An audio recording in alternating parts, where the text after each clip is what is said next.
नाम बदल दिया, ढांचा बदल दिया, लेकिन क्या मनरेगा की आत्मा भी बदल दी जाएगी? जिस योजना ने ग्रामीण भारत को काम का अधिकार दिया, क्या अब वह सिर्फ एक सरकारी स्कीम बनकर रह जाएगी?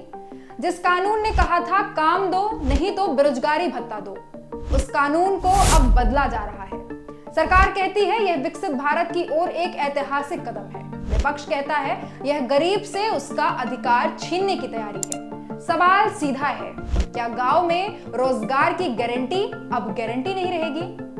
नमस्कार, मेरा नाम है दिव्यांशी और आप देख रहे हैं बिंदु फर्स्ट। आज बात उस कानून की जिसने ग्रामीण भारत की अर्थव्यवस्था की रीढ़ बनाई, मनरेगा, और उस नए बिल की जो उसकी जगह लेने जा रहा है, विकसित भारत गारंटी फॉर रोजगार और आजीविका मिशन ग्रामीण। मंगलवार यानी 16 दिसंबर 2025 को केंद्रीय ग्रामीण विकास मंत्री शिवराज सिंह चौहान ने संसद में वीबीजी रामजी बिल पेश किया। सरकार का उद्देश्य लगभग 20 वर्षों से लागू महात्मा गांधी राष्ट्रीय ग्रामीण रोजगार गारंटी अधिनियम की जगह एक नया कानून लाना है। सरकार इसे विकसित भारत के लक्ष्य की ओर एक अहम और ऐतिहासिक कदम बता रही है, लेकिन नया कानून क्या है और यह मनरेगा से कितना अलग है, यह जानने से पहले यह जानना जरूरी है कि मनरेगा असल में था क्या। साल 2005 में यूपीए सरकार ने मनरेगा की शुरुआत की थी। इसका मकसद ग्रामीण भारत की आर्थिक स्थिति को सशक्त बनाना था। यह अपने आप में एक अनोखा कानून था क्योंकि इसने ग्रामीण नागरिकों को काम का अधिकार दिया। मतलब कोई भी ग्रामीण वयस्क यानी अडल्ट अगर सरकार से काम की मांग करता है तो सरकार को 15 दिनों के भीतर काम देना होता था। अगर ऐसा नहीं हो पाता तो बेरोजगारी भत्ता देना अनिवार्य था। यह एक डिमांड आधारित योजना थी। लोग मांग करते थे और सरकार को काम देना पड़ता था। पिछले कुछ वर्षों में सरकार का कहना रहा है कि मनरेगा ने भ्रष्टाचार बढ़ाया है। ग्रामीण क्षेत्रों की स्थिति पहले से बेहतर हुई है, फिर भी यह योजना पुराने ढर्रे पर चल रही है। इन्हीं दलीलों के आधार पर एक नए कानून की जरूरत बताई गई। संसद में पेश बिल का पूरा नाम है विकसित भारत गारंटी फॉर रोजगार एंड आजीविका मिशन ग्रामीण, जिसे संक्षेप में वीबीजी रामजी बिल कहा जा रहा है।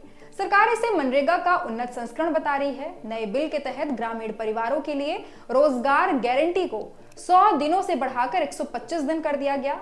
यह बदलाव सकारात्मक माना जा रहा है। वहीं खेती के पीक सीजन यानी बुबाई और कटाई के समय इस योजना के तहत काम को अधिकतम 60 दिनों तक रोका जा सकेगा, ताकि किसान को मजदूरों की कमी का सामना न करना पड़े। फंडिंग व्यवस्था में भी बड़ा बदलाव किया गया। पहले यह पूरा खर्च केंद्र सरकार उठाती थी, अब 60% केंद्र सरकार और 40% राज्य सरकारों को देना होगा। पूर्वोत्तर राज्यों और केंद्र शासित प्रदेशों के लिए यह अनुपात 90-10 रहेगा। भुगतान प्रणाली में भी परिवर्तन हुआ है। अब मजदूरी 15 दिनों के बजाय हर सप्ताह दी जाएगी। हालांकि इन बदलावों को लेकर विपक्ष लगातार विरोध कर रहा है। सबसे बड़ा मुद्दा राज्यों पर डाले गए 40% आर्थिक भार को लेकर है।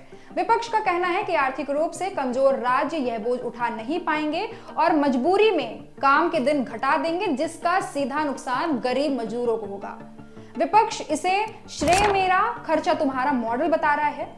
डिजिटल प्रणाली भी चिंता का विषय है। आधार, बायोमेट्रिक और डिजिटल हाजिरी पर अत्यधिक निर्भरता बढ़ाई गई है। बीते कुछ वर्षों में तकनीकी खामियों के कारण लाखों मजदूरों के जॉब कार्ड या राशन कार्ड हटाए गए हैं। आशंका है कि यह नया कानून अनपढ़ और गरीब मजदूरों को व्यवस्था से बाहर न कर दे।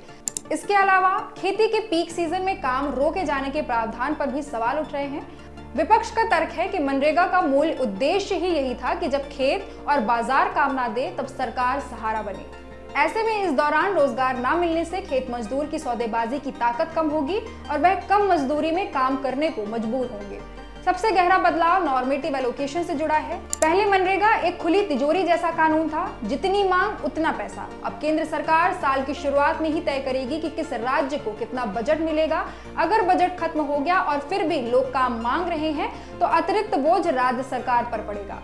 इससे काम का अधिकार धीरे धीरे बजट पर निर्भर हो जाएगा और यह कानून एक अधिकार की जगह सामान्य योजना बन सकता है।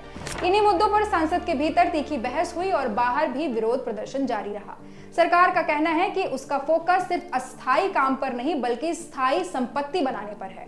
जल संरक्षण, ग्रामीण बुनियादी ढांचा, आजीविका और आपदा प्रबंधन, ये 4 प्रमुख क्षेत्र तय किए गए हैं। सरकार का दावा है कि राज्यों की हिस्सेदारी से जवाबदेही बढ़ेगी और भ्रष्टाचारी में कमी आएगी। 125 दिन का रोजगार बढ़ाना निश्चित तौर पर एक सकारात्मक कदम है, लेकिन राज्यों पर बढ़ता आर्थिक बोझ और डिमांड आधारित ढांचे की कमजोरी चिंता का कारण है।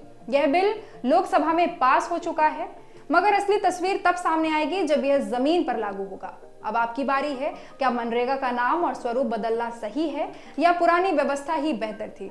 महात्मा गांधी का नाम हटाने पर आपकी क्या राय है? हमें कमेंट सेक्शन में जरूर बताइए और देखते रहिए बिंद फर्स्ट।